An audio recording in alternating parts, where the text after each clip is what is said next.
Hey, thanks very much for checking out my video. This is my maiden flight with my DJI FPV drone with the digital goggles version 2. My first flight. I've had my Mavic Air 2 for about a year with dozens of flights, many of which I've posted on this channel. And so my initial impressions of this FPV, it is so much more intense, the sensation of flight. From the minute I took off on this first flight, flying across this river basin in Santa Clarita, it was intense from the very second that I took off.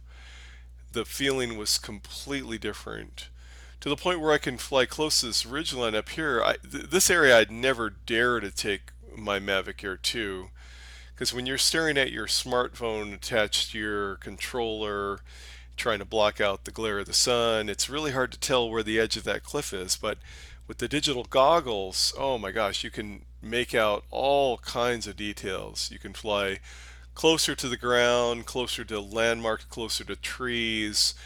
You just have a little bit more confidence when you're flying. And with that two-axis gimbal, you get that kind of side-to-side motion that really gives a sensation of flight. It was a real intense experience, really different from the Mavic Air 2, which is one of the questions I wanted to answer. If you have a Mavic Air 2, should you upgrade to the FPV? Is it an experience that's different enough to justify paying the extra money for this thing? And I would say absolutely yes. In this case here, I was flying by the river basin in Santa Clarita that was washed out about a month and a half ago by the rains, and it washed out some RVs at this RV park. And as I flew by, I was able to pick out that little detail as I flew by. So to be able to see things in real time through the goggles, it's way better because before with the Mavic Air 2, sometimes I wouldn't see these things until after the fact. I'd record my video and take it to my computer at home, and then I would say, "Oh, there was a boat there. Oh, there was a guy waving at me as I was flying by." Those details I missed and would not have noticed. But as I was flying the FPV here, I was able to pick out that RV that has been sitting in there for about 6 weeks. And I was able to fly back to it and get some video of it. So that's really awesome. Here I put it into sport mode for the first time, and the top speed in sport mode is almost 60 miles an hour. So the sensation of speed here was amazing.